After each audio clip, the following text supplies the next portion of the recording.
Good day, all you lovely, lovely nerds. Welcome to the Multiverse of Entertainment podcast.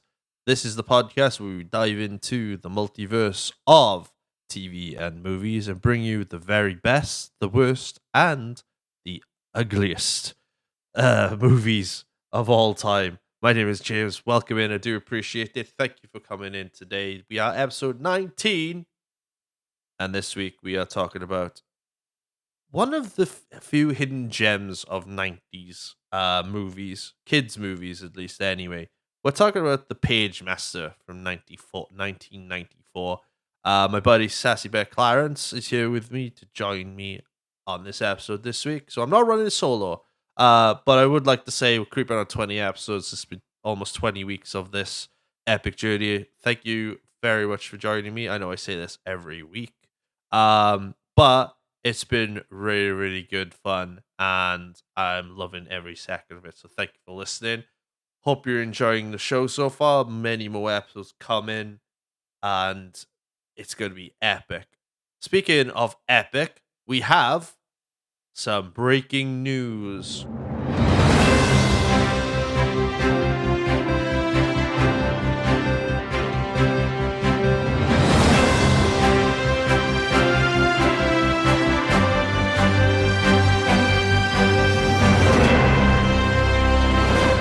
And the rumor is that Vanessa Kirby and Jessica Quinn are lined up to play Susie and Johnny Storm in the new adaptation of the Fantastic Four film for the MCU coming out in Phase 6 in a couple of years' time. If the rumors are true, then Kirby, who was in Mission Impossible Fallout, and Quinn, who played Eddie Munson in Stranger Things, this will be a massive good thing for the Fantastic Four film, and I will be ready to watch it if the rumors are to be believed. Hopefully, fingers crossed, it'll happen, and maybe this movie will be the better one of all the Fantastic Four films to come out previously. That is your news.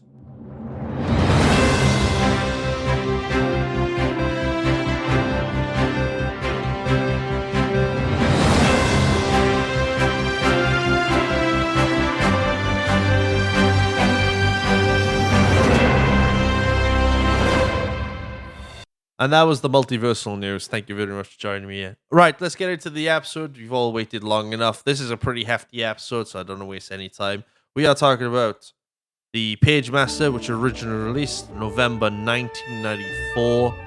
Enjoy this episode. Let's go.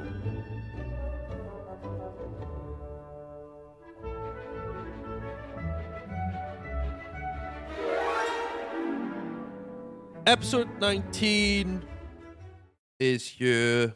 We're talking the Pagemaster, and I don't know why, but it seems like all these nostalgic movies and TV shows, we rope this guy in every time. My buddy Aaron, aka Sassy Bear Clarence, is in the house. Where is he? Round of applause. Hello, lovelies. Hey, that's a one-man clap. There you go. I'm here all week. I'm adding new things every day. How you doing, bro? We haven't spoken properly since we did the double episode 15 and 16. It's definitely been a while. It's been a while. What's been going on, dude? Well, I think since when we last talked, a lot has gone on. So I recently did a Pride show for WAW. Oh yeah, I saw that. I saw that on Instagram. Yeah, that was sick, man. Oh yeah, it was a fun little match, freeway hardcore match with Keegan, who I wrestled before at PCW. Yep. And Jason Joshua. What was quite hilarious was Jason Joshua's always used being like the powerhouse, the big powerhouse in like his matches.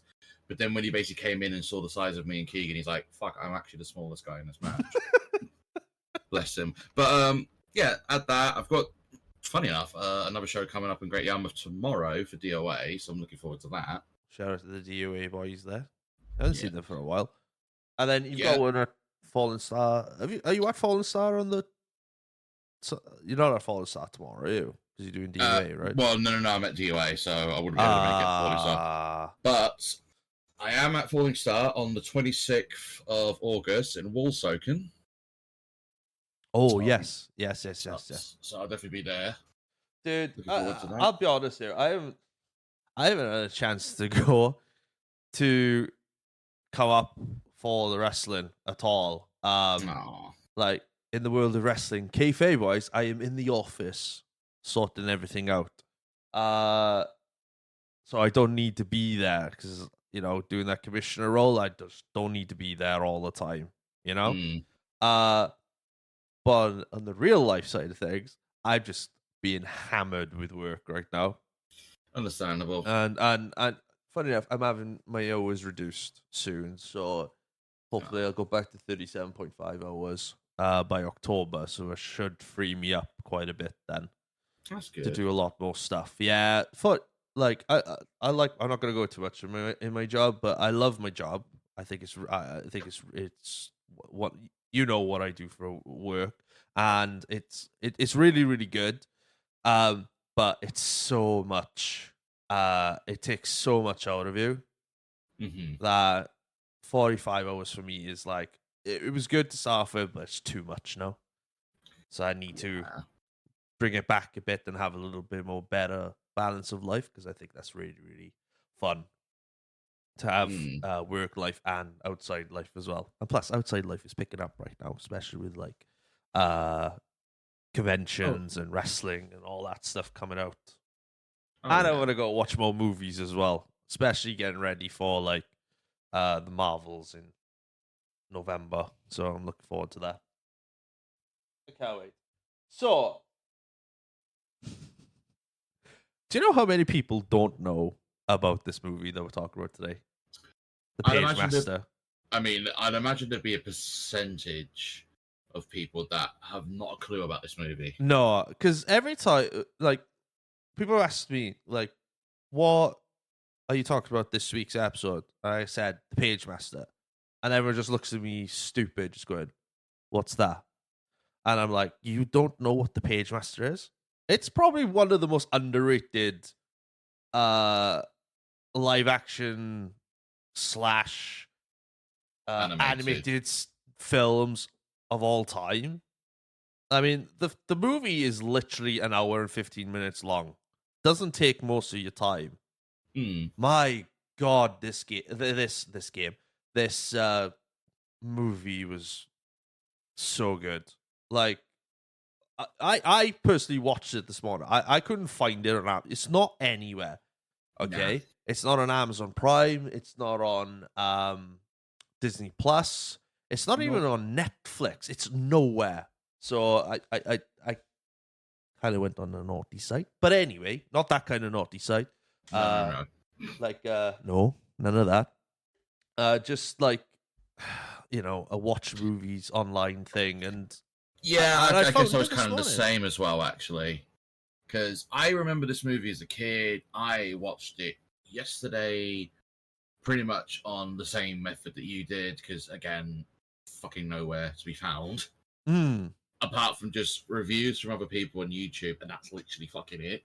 Yeah, I mean, don't. I fell into this trap earlier. Don't search the page master on YouTube because you'll end up on these little YouTube saying, "No, full full movie on here," and Oh it's yeah, and literally then it's like just a blank screen, and then screen. go to this. It's like go to this link. It's like, but you got to pay to sign up, so it's not exactly Yeah, free. no, I ain't doing that. And even trying to find it, you could find it on Blu-ray. But trying to find the DVD version within the UK is very, very tough. Huh, Which is weird very. because the ones that I'm getting are like Spanish, French, regular Blu-ray, and even I don't know from the US as well or Canada. And I'm just looking at it, going, "Why is that? Why is this movie such hard? It's so hard to find in the UK. I'm literally gonna like scrape like HMV somewhere one day and just Yeah, try and find this movie on DVD." yeah, I'm confused as well because obviously back in like the 90s and even like the early 2000s, it was fucking everywhere, Yeah. and then now it's just, well, where the fuck is it? I like, know. Like oh. if you weren't born in the 90s, if you were born in the 90s, you would have come across this film at some point. There's no Oh yeah, way that like you and I and probably my brother and sister probably weren't the only kids to watch this film growing up in the 90s. Yeah, 'cause Okay. I remember we had like a VHS of this back then, and that's how I kind of discovered the Pagemaster. Yeah, I don't know how I discovered it. I think my mum and my dad just bought it when we were kids, and we just Mm. watched it one day, and we were like, "I love this movie. It's so good." Um, so the plot. We'll talk about the story. A brief overview of this movie. The Hmm. Pagemaster is a 1994 American live action / animated fantasy adventure film starring the very young and very talented and underrated actor of Macaulay Culkin, Hmm. the legendary Christopher Lloyd, Hmm. the wonderful Whoopi Goldberg, the knight Hmm. himself, Sir Patrick Stewart, Hmm. and we also have, which I didn't know this, Leonard Nimoy is in this movie. Yeah. I did And not, for the life of me, I did not know he was in this film. and we also And got Frank Welker in this as well. Frank Welker's in this as well, and the voice of Winnie the Pooh, Jim Jim Cummings, is in this Cummings. as well. So there's Oh a yes. lot of talented actors in Hmm. this movie. This film was produced by Turner Pictures, Hanna-Barbera. So if anyone who knows Turner Pictures is, Ted Ted Turner. Turner, legend. Shout out to WCW. Boom. Uh, released by 20th Century Fox on November 23rd, 1994. I originally thought this was 96, but it's 94, so I was 2 years out. Yeah, I'm pretty And sure Fox was bought out by Disney, which makes it even stranger it's not on Disney Plus. this is the thing. But then again, Maybe it's to do with Turner. I don't know. maybe it could be with Turner, so they maybe have It's to buy Turner out, I think, again. probably a licensing thing with Turner or some shit. I Probably. think that's the Yo, only thing I can think of. yo, Ted, if you're listening to this, give us what we want. Give us the Page Master now. Um, so Culkin stars as a timid boy who uses statistics. This is easy for me to say. Statistics. Two of Oh, us wait, are like trying to say it. Statistics as an yep. excuse to avoid anything he finds uncomfortable in life. But Sounds like the internet in this day and age. it sounds like the world these days, doesn't it? But after an irregular undertaking of an errand of his father, Mhm. which, by the way, I've got a real good comment about that. He gets caught in a storm, which forces him to seek refuge in a library.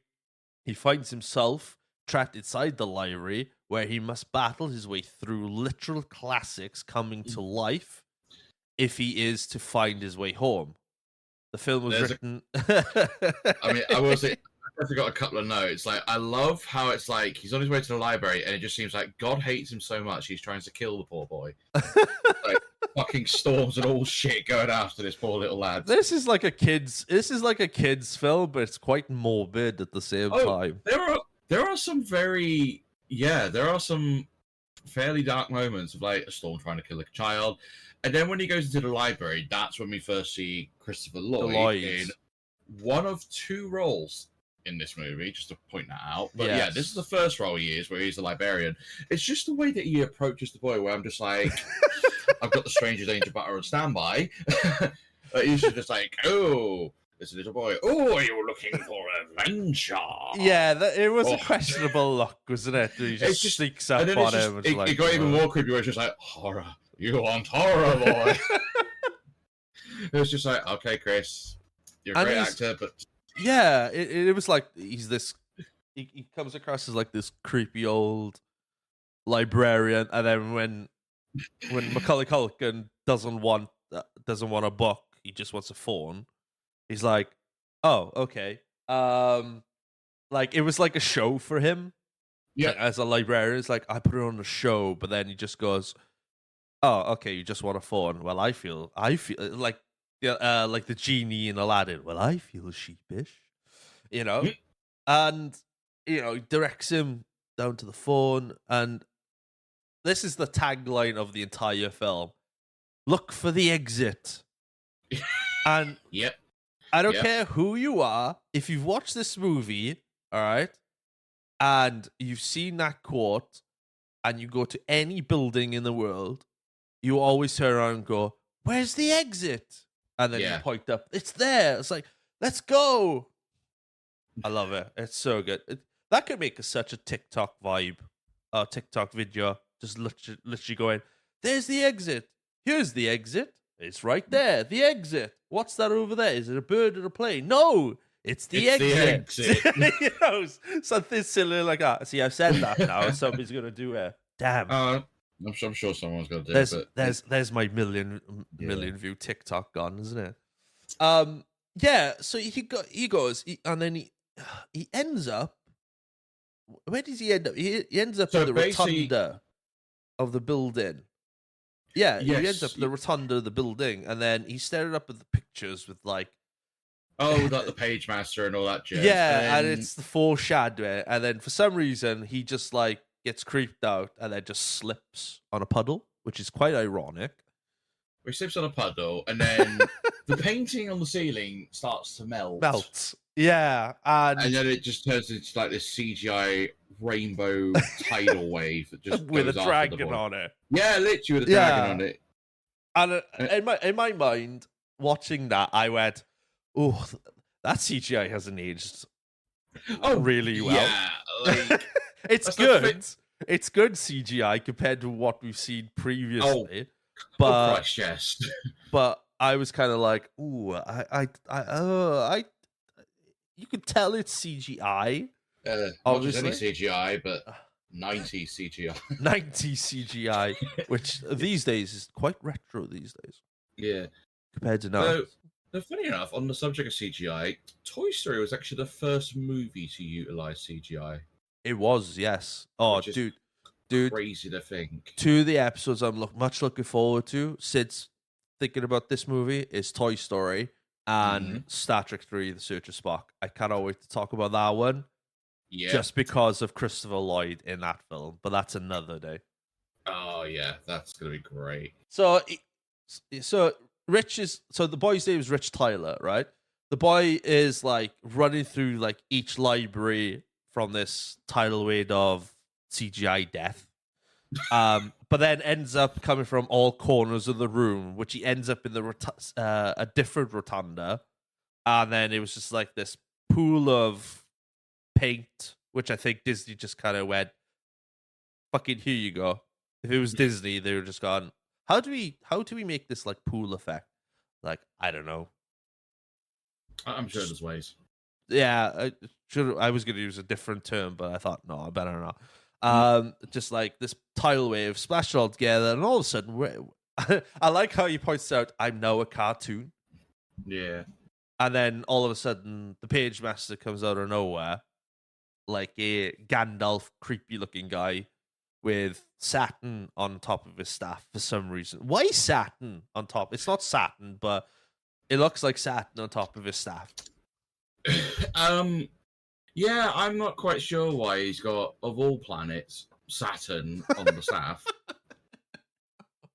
That is so bizarre. Yeah, and then he's like, you know, who what? You know, the boy is like, you know, "I'm a cartoon," and the guy is like, you know, the Pagemaster goes, "You are illustration," and the boy's like, "Who are you?" "I am the Pagemaster, keeper of the books, guardian of every word." I'm like, "Oh, cool, right, another creepy old guy." You know, ironically voiced by Christopher Lee. Ironically by Christopher Lloyd. Yeah, Christopher Lloyd, what a legend. No, he does really well in it, and then he does. And then he says, in order for him to get back to where he was, he has to go through. He has to find 3 types of books: horror, adventure, and fantasy. And he goes off on this like weird adventure. This all happens in the library, by the way. Yeah. So I reckon any 90s kids watching this back in the day thought, "Should we go to the library and see if this will actually happen?" I know. I'm one of them. I was one of those influential kids that was like, "Can we go and see if this actually works in the library?" I was a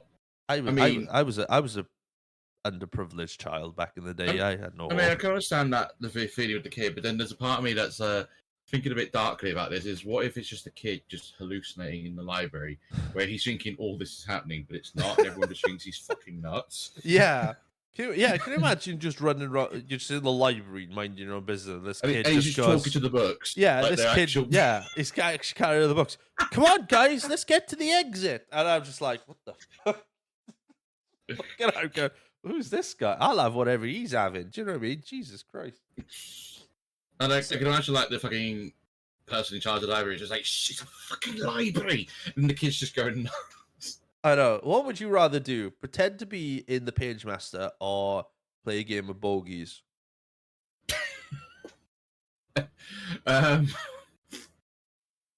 Tough Tough question, right? Yeah. Me Fucking personally, hell. I'd do the Pagemaster and then. Yeah, bogeys I was afterwards. leaning more to that, if I'm honest, but that's just probably me. Just like, where's the exit? Bogeys. Oh, play at the same time. Oh, brilliant.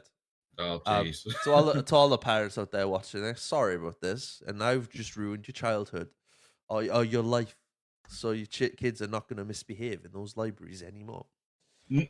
So he's on this. So he goes off. He gets whisked off of this this library car, a trolley book. Yeah, I was going to trolley say, it car? looked more like a trolley to me, I think. Yeah, and then he hits a wall, as we all, and then all of a sudden he's like, "Oh, this is not good." Dusts himself off, and literally a sword comes up between his legs. And I thought, "Whoa, come on!" You know, and this book is just coming to life, and you realize, "Oh, wait, this is Adventure," voiced by my favorite actor of all time, Sir Patrick Stewart. We have to say the Sir because he's a knight now these days. Get it right, everybody. Fantastic job as always. Fantastic job as always. It's quite ironic as well because I think he did this movie come out just after, either just before or after. After the Star Trek 7 came out. Something like that, yeah. Yeah, because he's so good, talented of an actor.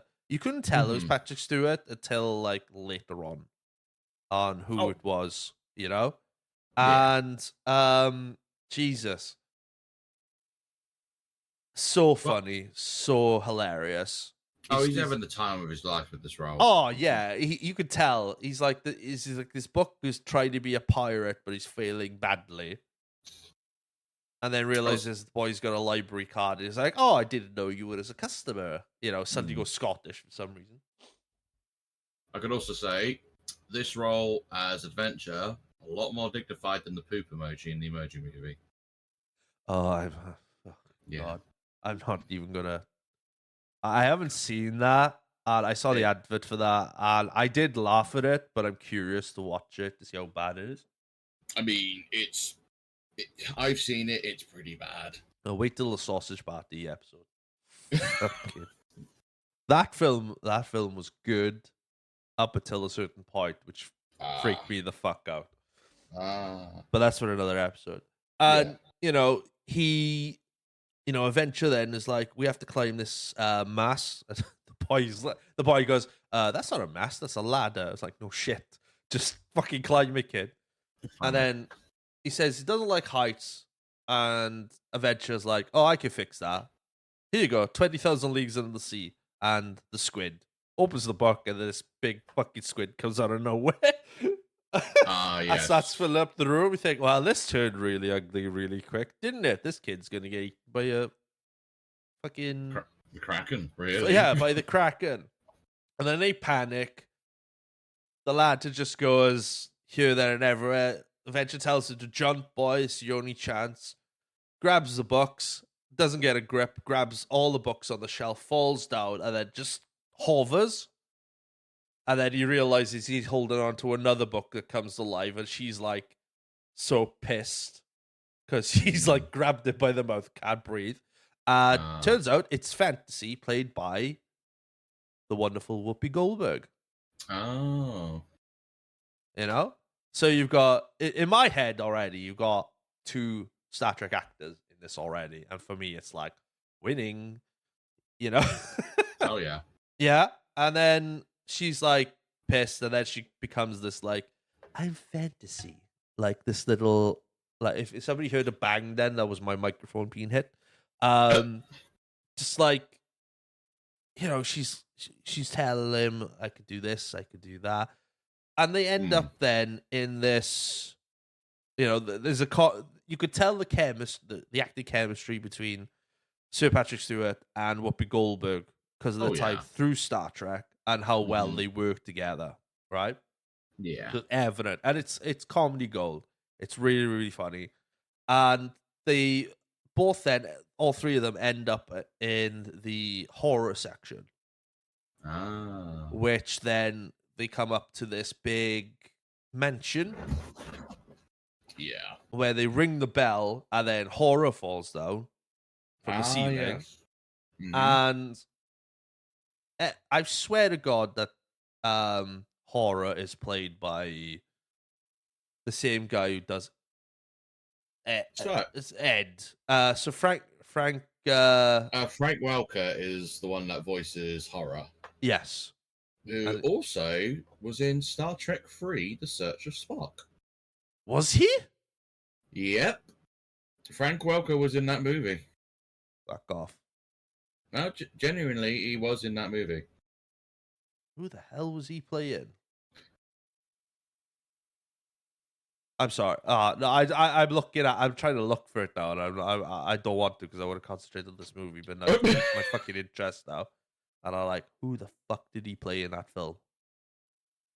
Where is it? Where is it? Oh, it doesn't say. Fuck it. I'll look for it later. But Jesus, is he in Star Trek 3? The Search of Spock, yeah, he was. Wow. Oh wait. Okay. Oh wait. So apparently he does the role of Spock's screams. Oh. That's literally what I've just noticed in the filmography of Frank Welker. Oh, right, okay. He apparently did the voice for Spock's scream. Brilliant. I guess Leonard Nimoy couldn't scream, so they're just like, get someone else in. Oh, shit. And he played he voiced characters from the original Transformers animated series as well. Oh, yeah, because I think Megatron, Soundwave, Skywarp, Mixmaster. Oh, yeah. And then he was in... And then he was in... Yeah, he was in Transformers as Soundwave and Ravage as well. Oh, and I've also noticed he also does the voice effects for Godzilla in the 1998 movie. What? Yeah. Frank Welker did the voice for the noises for Godzilla. And he also did the noises for the Anaconda in the movie Anaconda, which stars Angelina Jolie's dad, Ice Cube, and Jennifer Lopez. This is why I'm so happy now I made a podcast about movies and TV shows like this. Because I didn't know half. I consider myself a nerd, but I'm now making myself a bigger nerd. Making everybody else a bigger nerd. Embrace the nerdiness, people. Do it. This is what this show is all about. Thank God for bringing that to attention, buddy. I appreciate that. God, so he much. also did the voice for the little hummingbird in Pocahontas. Yeah. Flit, I think its name was. Flit or Flick, I think. Yeah. Flit. Yeah, apparently did the voice for the hummingbird for that.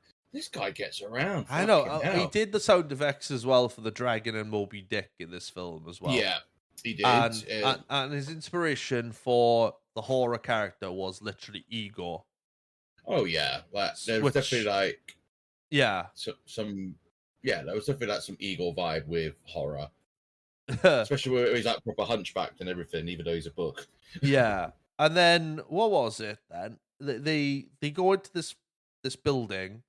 And this guy comes out of nowhere with a lantern, who turns out to be Dr. Jekyll, the mad scientist, voiced by Leonard Nimoy. And I didn't even know that. Right? I think when I was a kid, I'm so oblivious by voice actors that I don't realize. But when I'm older now, I'm like, holy shit! Especially these movies that I haven't watched in like 20 odd years. And I listen to it, and I'm like, holy shit! He's actually in this film. And the Cosmic Ballet goes on. And the Cosmic Ballet goes on. And I'm like, by the end of that scene when he turns into Mr. Hyde, which is quite terrifying for a kids Oh yeah. movie, it's very terrifying. By the end of it, I literally just went. I stopped there. And I just went, fascinating. I don't know why. I was like, I was fascinated. It was just so fucking. If you're a Star Trek fan, you get that joke. But Oh yeah. oh, dude, the horror. It was like, this is horror. This is actually horror. And don't they go through this? They go through this. The books are trying to get Richie to be brave, but he's like, "Nah, I'm not doing fuck all. You're on your own." Oh yeah, because Because Horror gets trapped by the chandelier and he's like being dragged down. Could potentially get killed. Yeah, by Mr. Hyde. Yeah, and then Fantasy's like, "Oh, fuck you. I'll do it myself." Basically. I mean, it's a fairy themed book. Fairies are quite magical in what they can do, so yeah, makes sense. So she saves Horror, and then they go off, not downstairs. Originally downstairs, but they're like, no, not downstairs, upstairs. And they go upstairs. They go through the ghost stories, and then they end up somewhere else. They end up in the adventure section then, which made Adventure very happy. Oh yeah. Which made Adventure very, very happy. The funny scene in this is where Adventure's trying to be all hard and pirate like, and then accidentally pokes a hole with his his peg leg. And Horror is absolutely shitting himself. Oh, and they haven't set off yet. And Richie just puts like a napkin or a handkerchief down the hole to stop it, and he just goes, "Thank you." That's comedy gold. That's just like he's like a lost. He's like a child. Bless him. Yeah, he Horror. is a bit. You know, it's all equally balanced. Like there is literally this one bit of like dialogue that does make me chuckle a bit. Is literally when I think they just arrive in like the adventure section and they're about to go out to sea, and I think he literally stands tall somewhere and he's just like, can you smell it, lads? Yeah. Leave it in. And then there's a part where it's just like, what if you just then said afterwards, I thought it, give it a good whiff, lads. I'm sure that is in the blooper reel somewhere. I'm pretty sure of it. Because like they go off on this. They go off then, don't they? To like an old rowing boat into the on an old rowing boat. And then what happens then? He ends up. They end up in the middle of the sea, and then that's when we then discover. What's the character's Captain name? Ahab? That's the one, Captain Ahab, which I do believe is voiced. I'm trying to figure the fucking. Oh, George Hearn. That's the guy. George Hearn. George Hearn is a famous voice actor. Looking at his credentials now, like film, he hasn't been in that many films, which is quite weird because he's got like, I'm pretty sure he's got more than that. But like he's got, the Pagemaster, All Dogs Go to Heaven 2, The Devil's Own, Barney's Great Adventure, which is what. So he was Dr. Beryl in Star Trek: The Next Generation, but I can't remember who Dr. Beryl was. I will look back on that when that season comes out. Which episode? First Contact. Oh God, I don't know which season that is. I'll look it up somewhere. L.A. Law, Bird She Wrote. He was in Cheers. Yeah. At one point, Captain Planet and the Planeteers. But mostly he was on stage. He was on stage more than anything. Yeah, I think he's got more stage credits than TV. But I'm sure he's been in. I've heard him in so many things as my childhood because his voice is quite recognizable. Yeah. And then which is quite ironic for me. All right, with this Captain Ahab thing. I'm pretty sure a few years before this, either the early 90s or the mid 90s, Sir Patrick Stewart played Ahab in a B-rated movie of Moby Dick. Which, by the way, if anybody hasn't seen that yet, Go watch it. It is. Sir Patrick Stewart puts a performance of a lifetime. That should have had an Oscar, Mm, in my opinion. Why he hasn't won an Oscar yet, I have no that's idea. insane. It's crazy. I don't think he ever has won an Oscar. Let's go down to his. Let me find his awards. Awards and honors. Obviously, he's a sir and whatnot. No, he's never won an Oscar. That's weird. I know it's really weird. Patrick Stewart does share with Hugh Jackman the Guinness World Records the longest career in live action Marvel heroes That's fucking amazing. films. Yeah, which obviously he plays Professor X, and then Hugh Jackman as Wolverine. yeah. So the question is, will he be in Deadpool 3 when that comes around? Let's find out, shall we? I mean, the fact that we're finally seeing the yellow spandex in that fucking movie is insane. Yeah. That's fucking dope. Yeah, we can't wait for that. So they go through the Ahab thing. There she blows, the whale, bang. Which hilariously, the whale was also voiced by Frank Welker. He's voicing everything in this film. Realistically, it's not Sir Patrick Stewart. It's actually Frank doing all the voices. Like literally, Frank Welker has like so many like voice credits of just like creatures, animals, and like I said, he was Spock's Scream in Star Trek 3. Yeah, not Spock, but Spock's Scream for some reason is like interesting. But yeah, apparently in this movie alone, he does the voice for the white whale, Moby Dick, the dragon, as well as like other creatures. The what? I'm not even. The dragon, yeah. So Frank Welker does the sound effects for the dragon. I don't know how the fuck this guy does it, but I'm fascinated to know. I know how on earth, like guys with that sort of like talent. It's just like, okay, I need to fucking see this like in action with you in the studio just to find out what the fuck you're doing. Oh, it's nuts. And it is. It's very nuts. It's incredible. Looking back at it now, we were when it comes to TV and movies, we were really privileged with the types of films and movies we grew up with. Those cheesy 90s, early 2000 era films. And even now, looking back at them, it's like, my God, this is actually really, really good. So class. So they go off then. What happens then? They go into Richie and Avenger think that Fantasy and Horror have been killed by the white whale, and then they get kidnapped by Long John Silver, who is voiced by the ever talented Jim Cummings. If you recognize that name, it's Winnie the Pooh. He also he's voiced Winnie the Pooh. He also voices Tigger. He's voiced Pete the Cat in like the Mickey Mouse cartoons and Goof Troop and vice versa. Yeah. He's got a load of different film credits. That fun little fact, actually, by Jim Cummings, now that I bring it up. So, you know in the song Be Prepared in like the animated version of Lion King, which I know sounds fucking weird to say now, thanks Disney. It's the best version, by the way. I don't care what anyone says. Yeah, but anyway, so Jeremy Irons is the voice of Scar. He is, yeah. And he's doing a whole singing bit of Be Prepared. Yes. But after the bit where he says, you won't get a sniffle at me, apparently Jeremy Irons' voice went. And he couldn't finish off the song.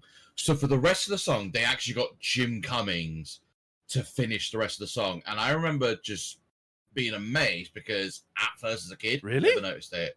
Yeah.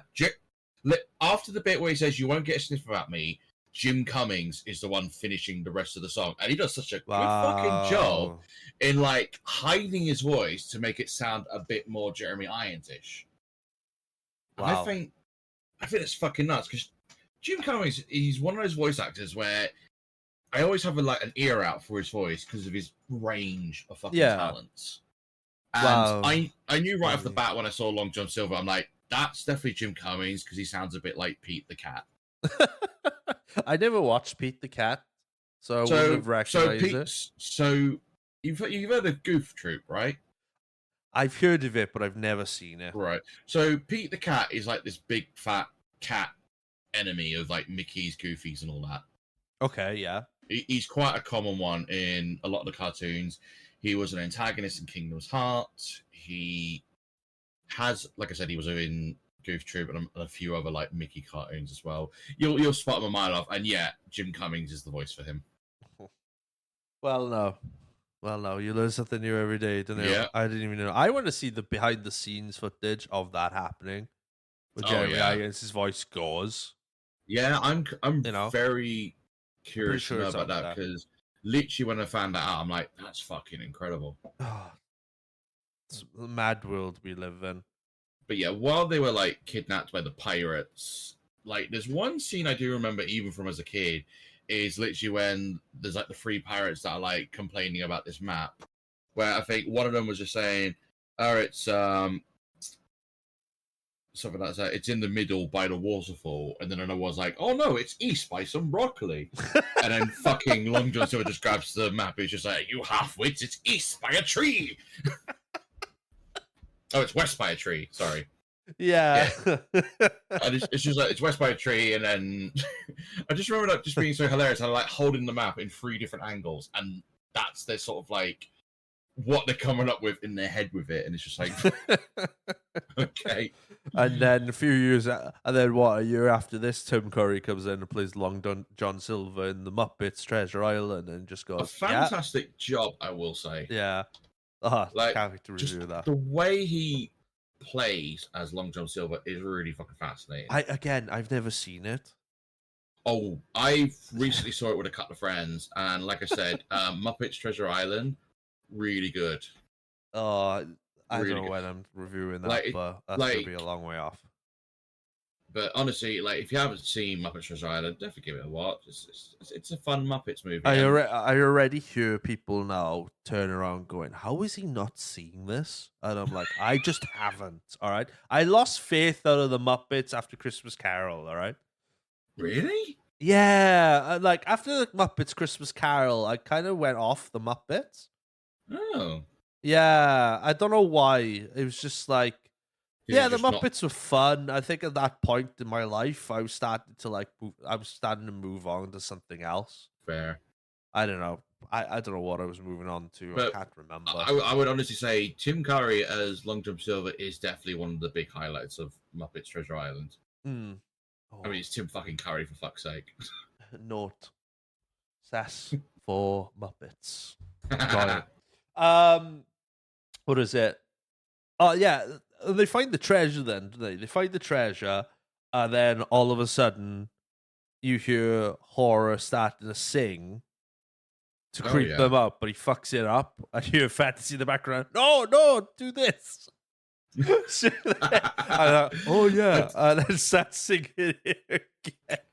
I do like how like Fantasy is literally just like the one that's like got the shit together. Yeah, And she's Paul- like the glue. Ironically, she's the glue that holds the book. She's the glue that holds the pages together. Yeah, pretty much. But first book fucking joke in this on this fucking podcast. You're welcome. Take it. There won't be another one. Speaking of book jokes, this movie was filled to the brim with book puns. Oh, everywhere. Yeah, Like any. I Oh, can you go back to like where they were going through the ghost story, right? yeah. Before we carry on and finish.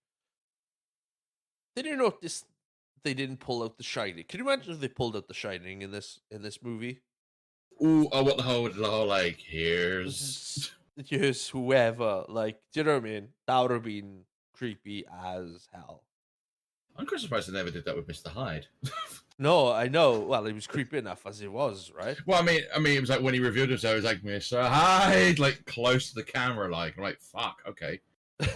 Like, oh yeah, like that dog when he picks that book up and that dog just pops out of nowhere. They put Oh, it down. fucking Zool. Yeah. It looks like Zool from Ghostbusters. That's literally where my brain just went the minute I saw that. I'm like, oh fuck, it's Zool from Ghostbusters. Oh, dude. I tell you what, I can't wait for that. Cannot wait. Oh, that's good. There's actually, I'll obviously mention this like outside of the episode, but there was actually a little bit more details about Ghostbusters that I found out. Oh, Which- really? Yeah, so apparently it was going to be called something else, and it was going to have a completely different cast. But then, Yeah, what was it? It was like Ghost Breakers or something like that?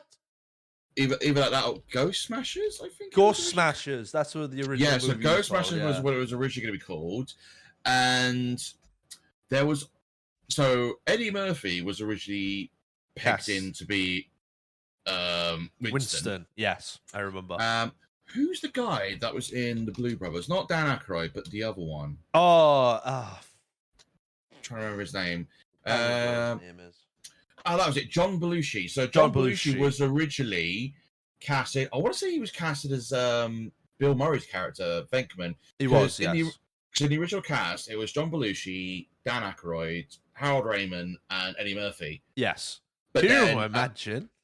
Yeah, that's a hell of a cast right there. That would have been in an alternate reality or an alternate universe. That would have been insane. A great film. I mean, Ghostbusters is a great film as it is. Oh yeah, but Jesus, can you imagine if they had that? Man, that would be impressive. But then John Belushi's passing pushed back a lot of the filming and all that. And then Eddie Murphy, I think he was doing. So what year would this been? 80. I think he was in the middle of doing Beverly Hills Cop, so he couldn't. I think. Yeah, I think it was like I want to say it was Beverly Hills Cop that he was in the middle of doing, so he couldn't like free up time. To he was. He was doing the Beverly Hills Cop thing. That was it. Yeah. And then Ghost Smashers ended up becoming Ghostbusters. And then we brought in Bill Murray and Eddie Hudson, and the rest was history. Great cast choice in. I still haven't seen Ghostbusters Afterlife yet. I mean, I've heard it's a lot better than that fucking Ghostbusters movie that they released with. For some reason, the all female one. Yeah, I love that film. I can understand why a lot of people don't like it, but fuck me, I thought that was a fantastic film. And considering we've had for like 6 years up to that point, Chris Hemsworth playing Thor, and he actually and everyone's like, oh, he's this handsome, talented actor, and then he plays this character who's dull as fuck. I thought it was brilliant. Great casting choice. Having like the inklings of the Ghostbusters, which they did pay respects to, by the way. I know some people did say they didn't pay respect. Fuck that. They didn't have to bring in like the old actors in at any point during that movie. To like pay homage. And they had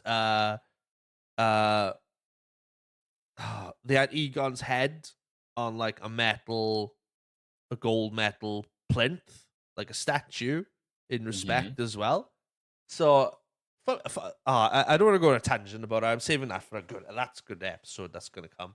But I can understand why. But I think for some people, I think people are pissed at it because it's all women. I know some people are like, it's an all women cast. Go fuck yourself. All right. I'll be honest. That wasn't exactly my problem. No, I didn't say it was your problem. I think I know what your problem is, but for some people have on social media these days have been like, oh, it's an all women cast. I'm like, go fuck yourself, but fuck you. Yeah, I mean, I understand that was like the common criticism towards that, but like I said, my deal with the 2016 Ghostbusters movie was just I didn't think long ago. 2016. Yeah, apparently that's when it came out. But so my problem with it is I felt the jokes weren't that well funny. Like the idea of Chris Hemsworth as like this assistant, I think is fucking hilarious. It is so good. So like that's the highlight for it. But I don't know. I felt like some of the jokes that the 4 Ghostbusters didn't exactly hit home. Also, I hate Melissa McCarthy. It felt forced at times. Yeah, I thought I think they were trying to bring some of the Saturday Night Live stuff that they did on there. I like Melissa McCarthy. I think she's good. I think she's a really good. She can be a really good actress. hit and miss on a comedy scale, but I'm not a comedian, so I've got no right to criticize somebody's comedic tastes or anything like that, right? Mm-hmm. I could take her in drips and drabs. She doesn't bother me. But like Christina Reagan, that is funny. She's hilarious. Who's the girl that's like the female version of Egon? The really nuts one. The one with the blonde hair? Yeah. I don't want to. I want to say it's Kate Berthold. Yeah, she is fucking hilarious. If you ever seen any of her SNL skits, it's hilarious. Really, really good. My issue wasn't with her in particular. Like I said, Melissa McCarthy, I don't particularly like as an actress. I never found her funny, and I felt a lot of her movies are quite shit. Oh, I don't like Bridesmaids or like. Yeah, I don't like that. I don't like Bridesmaids. I don't like Pitch Perfect. I fucking can't stand Pitch Perfect. I also hate Identity Theft. There was one she did with Sandra Bullock I never liked. I've never seen that one. That one piqued my interest. Like, I kind of felt bad for Sandra Bullock in that movie because I know Sandra Bullock can be really fucking good, but she's funny. It just depends on who the fuck you tag with. Anyway, back to Pagemaster. Yeah, if somebody texts in or messages in saying, "Oh, you don't like women," go fuck yourself. All right. No. If you think women don't like me, go on my TikTok. Right. Anyway, back to the Pagemaster. I don't know what happened there. We just went on a weird tirade there, but anyway, Pagemaster. Something triggered Ghostbusters. Ghostbusters. That might have been what it was, but anyway, so yeah, so they fight. So they affect the pirates. They affect the pirates, and then they're fighting each other all over the place. They beat all the pirates, and then they don't scare off John Silver, but the kid just picks up the sword, and John Silver's like, maybe not, and then starts rowing away, and then just starts singing a bottle of rum, and then that's it. And then I don't fancy the lawsuit. So. No, exactly. And then they end up in the fantasy section straight after that, where it goes off onto this tangent, like music video, something like that. Oh yeah, there's a musical section with like fairies, and I think Humpty Dumpty falls off and dies. Or something. Dies, yeah. When they say that no one dies in animated, no, Humpty Dumpty always dies, regardless of what format. I mean, he's an egg. Eggs are fragile fucking things. Yeah. Unless it's an ostrich egg, but that's besides the point. The question is, you got to ask yourself: was it scrambled or sunny side up? Let's sort of. All that's making me think of is that Frankie Boyle joke, where he's like, "I'd like an egg roll, scrambled, not boiled." Brilliant. But yeah, so we have the musical section with a lot of like fairies, fireflies, and Humpty Dumpty dying. And then they end up at this. What is it? They end up at this castle. Yeah, it's like a castle at the top of this. And again, and on top of the cliff, and then all of a sudden he goes, "There it is, the exit!" And then starts running to it, and then realizes, "Oh, we have to climb all this." Mind you, little do they know that Adventure is inside this cave, finds his sword randomly, which we all didn't know he lost, and then he hits this rock, and then suddenly wakes up a fucking dragon, which is very Dungeons and Dragons esque. And and the sound effects are also provided by Frank Welker. This guy gets around. YouTube shorts. Frank Wilmer. Honestly, this guy's all over this fucking movie. Yeah. And then and then there's just this battle for this against this dragon, where the boy suddenly becomes brave. Finds a corpse and nicks a sword, helmet, and shield. And then slowly the body disintegrates, and he says nothing, looks at it dull, and then just goes, "Yes!" and then runs, and then gets eaten by a fucking dragon, which is nom. Yeah, literally is like, look out for its tail. Oh, like, oh, fuck that. This guy's gonna get fucking burnt to a crisp. You know, it's literally I believe this scene is the precursor to what Dark Souls, Bloodborne, and Elden Ring would eventually become. This isn't an Elden Ring fucking level. This is okay. One hit kill. Could you imagine if that was the end of the movie? Yeah, boy gets eaten. Roll credits. Well, good night, everybody. But no, there's more. Yeah, there's more. Then he ends up inside, which is a fucking library. Well, he ends up in the stomach of the dragon, which just has like a bunch of books, and somehow he's not disintegrated by the acid or the heat.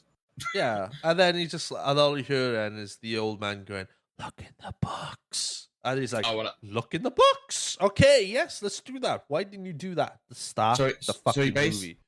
Well, or just do that before panicking. Yeah.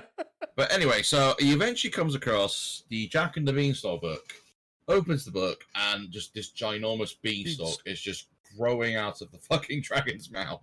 Which is quite morbid again in itself, because it's like this is like technically animal cruelty, and this dragon is just like it's gagging on this beanstalk, literally like this beanstalk's erecting out of his mouth as we speak, and they pick up all the books and like, oh, we get on top of this cave, on top of the cliff. They get there, and then the dragon is like, no, fuck you, eats the beanstalk, and then that's it. And they're like, whoo, we win. And then pushes the metal doors, find the gateway home. And the books are all like, it's the Pagemaster, bows and grovels. And then the kids just pick the fuck off. Yeah, the kid's like, who the fuck do you think you are? Not that word, but like, who the fuck do you think you are? Do you know what I've been doing for the last hour and 15 minutes of this fucking movie? I was dealing with a crazy fucking mad scientist. Then I was almost murdered by a whale, kidnapped by pirates, and a dragon almost fucking killed me. What the fuck is this? Is this Elden Ring? I like how the paper is just like, think, boy. Or some shit like that. And it was funny. And then they all go home then. What is it then? He goes into the thing, and then his cartoon spirit goes into his body, and then all three books land around him. And then he wakes up. It's all been a dream. And all of a sudden, Christopher Lloyd just stands over and going, "Are you all right?" Just like, oh, yeah. Where were you for the last hour, 15 minutes, Christopher Lloyd? Also, here's my question. What the fuck were you doing while this kid's passed out? It's like that's what I also think is like, considering the way you approached this boy to begin with, I dread to think what you planned to do with the boy while he was unconscious. Yeah, he's just laying on the ground, and all of a sudden you just go, insert Evie book library scene from The Mummy here, and then Christopher Lloyd just goes, oh, see, that's just a funny fucking TikTok now. All right. Evie just collapses all the books. She goes, whoops, and then you see Christopher Lloyd over the top of her going, are you all right? Why isn't that a meme? Just basically like, are you all right? Well, I was drowned by a rainbow water dragon turned into a cartoon. Fucking dealt with a mad scientist, a whale, and a fucking pirate and a dragon with a beanstalk coming out of it with three talking books. It sounded strangely like Patrick Stewart. And was basically put on his adventure by a tall, bearded man who weirdly looked a bit like you, but in cartoon form. So no, I'm not fucking all right. Isn't me all right? When he's looking over the kid, right? Doesn't he look like Ivan Ooze from fucking Power Rangers movie? Isn't me, or the way his beard and his hair is styled, is like, wait, is this the precursor to Ivan Ooze, to the Power Rangers film? Oh, fucking hell, now I see it. I now see it now. All that's missing is just for a Megazord to kick him in the dick and fucking end it. Kick him in the dick. It's Bang. What happened in the fucking movie. Yeah, that's fucking great. Oh, I could just see it though. I was like, are you alright? It's morphine time. Okay, Rangers. Yes. Do you know what I mean? Why does it keep kicking me in the dick? Fucking hell. That's so funny. So yeah, it's like he gets the books. There was a bit of a back and forth where it's just like, oh, you can only take 2, but can I just take these 3 just this once? Okay, Yeah. just this once. This is Returns what- home as if nothing fucking happens. Yeah, returns home, and then the parents are the parents are worried sick because he's been out all day. He's like 12. I gave you 1 errand, you didn't get back. What the fuck are you Yeah, in a storm as well. So they're obviously worried, and they come back and they realize, oh wait, he's in this treehouse. What the hell? Because the dad through the movie has been like, I just want him to be, want him to be a normal boy, which is like typical 90s, like a nerd back in the day, where it's like statistics and Isolation, isolation, all that jazz. And the dad, Shouldn't I have been feel normal. sorry. I feel sorry for the dad in this movie because he's tried so hard because he feels like he's a failure. This is like 5 minutes into the film where he's like, "I'm such a failure as a father." And I'm like, "Fucking hell, this turned dark very quickly, didn't it? We don't know what's going on." It's just like, a depressed dad. Yeah. For kids. Yeah, and then was the next scene in the start of the film is where I think this was the kid is a morbid little fucker because he planned this from the start. Wow. The dad is like, bring a bag of nails up for me. Didn't want to run up, puts it in the bucket, rolls the bucket up after telling some statistics about being in a fucking treehouse, pulls the bucket up, and the dad goes, "Have you got that?" He goes, "Rich," and the kid just shits himself, lets the thing go, knocks the fucking bucket, hits his dad in the head, and he falls over the ladder onto the ground, out of the treehouse. Yeah. And I'm just looking at it going, that is fucking, he planned that from the start, the little fucker. Do you know what I mean? I'm just looking at it going, he's fucking planned this to prove a point. And the mum's like, "Oh, are you all right?" Typical mum of the 90s. And the dad's like, "Yeah, I'm all right. Pride, he says he's all right, but his pride's been damaged by his son. Pretty much. It's that situation. I'm not mad. I'm just disappointed. Like, that hurts so much more. Yeah. I'd rather you hate me, Dad. Just hate me for it. Son, I hate you. Now fuck off.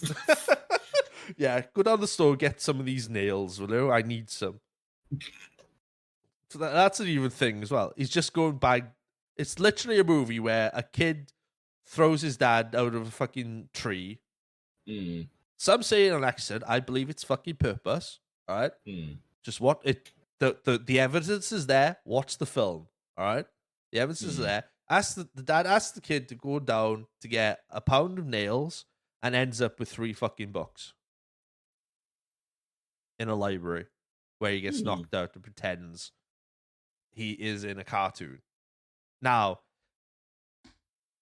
I would recommend, if you like a bit of, the Puff Puff, the Mary Jane, okay? Watch this movie while you're high, and then come back to me and see if you like this film anymore. Guaranteed, a lot of people who are high off their heads watching this movie are like, whoa, don't know what to do. They'll feel like scared as fuck watching this film. I guarantee it. But it's a great film. I love it. It's so good. Do you know who else is in this movie? What do you think? So the pirates, okay? Yeah. One of the voices is Richard Picardo, who played the Doctor in Star Trek Voyager. Yes. And this was like a year before Star Trek Voyager became a thing. 2 years, sorry. Interesting. Yeah. So in my head, I'm like, are they going with Star Trek actors here? I don't know what's going on here. Because there's at least 4 actors in this movie that have... No, 4 actors who've been in Star Trek. Which says a lot, doesn't it? Yeah, the cast was very Star Trek heavy, but that's not a bad thing. No, it's really, really good. I will say as well, shout out to the animators of this side of the film. They were veterans from the production, such as An American Tale. And A Land Before Time. And Land Before Time as well. Classic. really, really good animated. Do you know what? I've seen Land Before Time. I don't think I've ever seen American Tail. Really? I don't think so. I can't remember it. I know it's about a mouse, but that's about it, as far as I can go. Like, I remember watching both those at my nan's when I was a kid, like Yeah. fucking years ago, and I really enjoyed both of them. And they're both like movies done by Don Bluth, who is a fantastic natural treasure in himself. Yeah, and It's, I'm looking forward to watching those. And then you'll definitely have a good time with those. Absolutely. what was the other thing I looked at? Oh yeah, the music as well. The music of this movie is outstanding, Mm-hmm. and ironically, it wouldn't be a movie with Star Trek actors if it wasn't with a composer who did 3 of the original Star Trek films, which was the awesome James Horner from such Ah, movies as Titanic and Braveheart. You know, ah. so the music. As soon as I hear the music, I was like, "This is James Horner, isn't it?" I was like, "This is James Horner." Um, So, it's been good. It was good to watch this again because it's been on my mind for the last couple of weeks leading up to this episode. I'm like, I need to watch this film again because there was no way I was gonna do this episode without before watching this. mm. And I very, very nearly swapped this episode for episode 21. All right, and then, but I've seen it. I'm glad now that that we've watched it. We've talked about it. What? Oh God, do you know what? As the guest, what should we Yeah. rate this out of today? Ooh. Because Okay. Hmm. You know what? I think we'll go. I think we could just rate it out of 100. Easy ooh, enough. okay, all right. So out of 100, what would you rate the Pagemaster? Pagemaster. Oh, this is very tricky. Now, I enjoy the Pagemaster, and I will agree. I will honestly say that people do hate on this movie a bit too much, and I don't see the hate Hmm. because compared to other movies at about a similar time, this one's nowhere near as bad. Like No. I've honestly seen worse movies, which they seem to be like, oh, it's not as bad. Yeah. But Pagemaster in itself. Now, I enjoy this movie for the most part. I will say there's a couple of nitpicks, but only a Okay. few. I felt so, from what I understand, that this movie was essentially created as a way for Ted Turner to teach people to read, which noble concept in of itself. It works. I'm pretty sure because there's a lot of like references to, especially the horror section. Yeah, there's a lot of references in like different sections of like movies and stuff like that. Yeah. I, Now, I've heard a mixture of opinions in regards of with the literal characters they introduced, like Dr. Jekyll and Mr. Hyde, Moby Dick, and the pirates. Mm. Some say they weren't given enough time and it felt kind of like brushed through Yeah, and it stuff was a like little that. bit. Yeah. Which, yeah, understandable. Maybe a little bit more time, just a small bit to learn a bit about them, I guess. But other than that, um, I I didn't think this was bad. Like a lot of the actors played their roles pretty well. Macaulay Culkin played their role pretty well.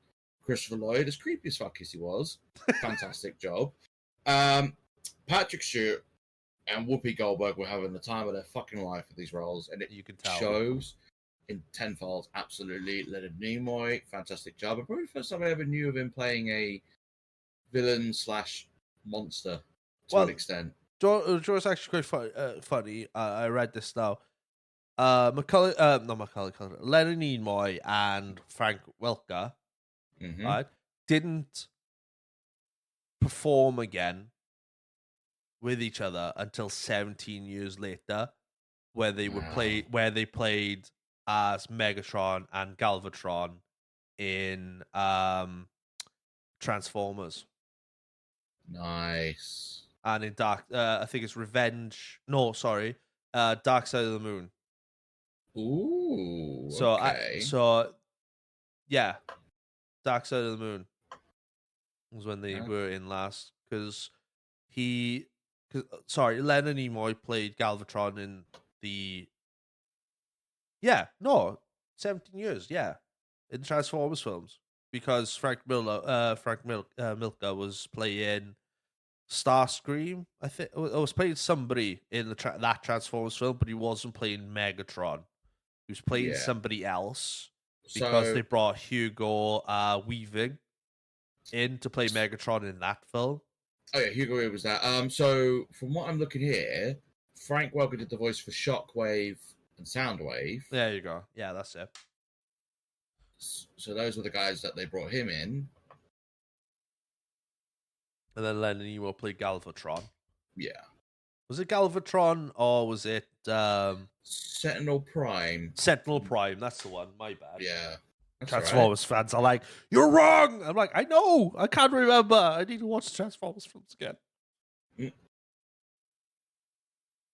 But 100. So out of 100, we're going on a tangent. Out of again. 100. Okay, right. We love these tangents. You all love these tangents as well. We know this. Yeah, it's fine. So out of 100, I would probably rate the Pagemaster. I would say I'll give it an 86 out of 100. I felt 86 out of 100. Like I said, it's a really good movie. There was just a little nitpicks here and there which knock it down a little bit, but I still think 86 is still a really good score for it. Yeah. If you haven't seen this movie, give it a watch. Definitely. I would say. For me, 89. Yeah, that's fair. 89, I'd give this That's a rating fair. of 100. A couple of noted points. This movie could have been a bit longer. Yeah, I think give it an extra 15 minutes, then it would be perfect. I think an hour and 15 is a lot to cram in. Yeah, especially when you got like you said, the 3 different sort of like arcs of like Dr. Jekyll was the Hyde, Moby Dick, the pirates, and then the climax with the dragon. I felt you're gonna need a bit more time just to flesh those out a little bit. Not enough to make them the focus, because they weren't the focus. The focus is the boy. The boy is the focus, understandable. His journey to the library and then being sucked into this world. Obviously, I felt because it's such a big sort of like world, he's kind of been sucked in. I'd say a bit more time just to flesh that out a bit more would be perfect for that. And I think that's the only real nitpick I'd probably give the movie. Yeah, I would have said that as well. And then so now that's a point off that for having a little extra time. And then I knocked 10 points off because the kid nearly tried to kill his dad at the start of the film. So I'm like, fuck you. I mean, at first, at first the kid wasn't that well likable, but then he grew on a bit. Yeah. Yeah, and I did kind of felt sorry for him because the kids were bullying him because of the way he was. I mean, that's quite relatable to everybody here. Yeah, I mean, I can relate to it somewhat. I know a load of kids that were like that as well, where they're not that well sociable and stuff like that, and they would always get picked on being like, "Fucking socialise, you cunt." It's just like it's not that easy though. No, it's not that easy at all. It really isn't. But it is the way of the world, and now these days, being a nerd and being a geek is actually a turn on for people. So that's really handled. So fuck you, everybody. Welcome to the nerd. Welcome to the nerd who just taking over the world. It's brilliant. Bro, thank you very much for coming on this episode. I do appreciate that. Pleasure as always. Let people know what you do getting up to and where they can find you. So lately, I've just been busy with like a load of like wrestling shows coming up. I tend to get stupid busy in the summer as it is. I don't know why. It's just the way it is. But summertime. Indeed. So if you want to catch up with like any updates regarding like wrestling schedule and stuff like that, you've got at Clarence Sassy on Instagram and Twitter. You've got Sassy by Clarence on Facebook. You can even see Sassy by Clarence on TikTok, where it'll be a mixture of just like wrestling content and just random comedy shit on there as well, just because. But you will also find me over on Twitch at Sassy by Clarence, where I will stream a mixture of retro games, and I'll also be doing some art streams as well. So I've kind of been rekindled my old love of art. So I do a bit of digital art on the side. And so, yeah, I usually stream like a lot of art just because. On the description, Sassy's links will all be in the description below of this episode when it gets Mhm. out. Dude, thank you very much for coming on. I probably won't see you now till I think I've got all 53 episodes out ready so far. So I think the next one you and I together is episode 25, which is going to be a fucking good one. And then you and I are going to be doing 3 episodes on the bounce then in a couple of weeks. So that's going to be Wait, 3 episodes on what again? 3 episodes on the bounce. So a little peek ahead of time. The next time you catch Sassy Bear on the podcast, we'll be talking Romeo and Juliet, the live action one, Yes. Men in Black, Futurama season 1, and the Predator, the Gotcha. first Predator film. So Nice. and he's already marked down for that Commando movie episode, so which we're gonna talk about, and Doom as well. Oh, I'm looking forward to Oh, talking about all those. I can't wait. All right, dude, have a good one. You too.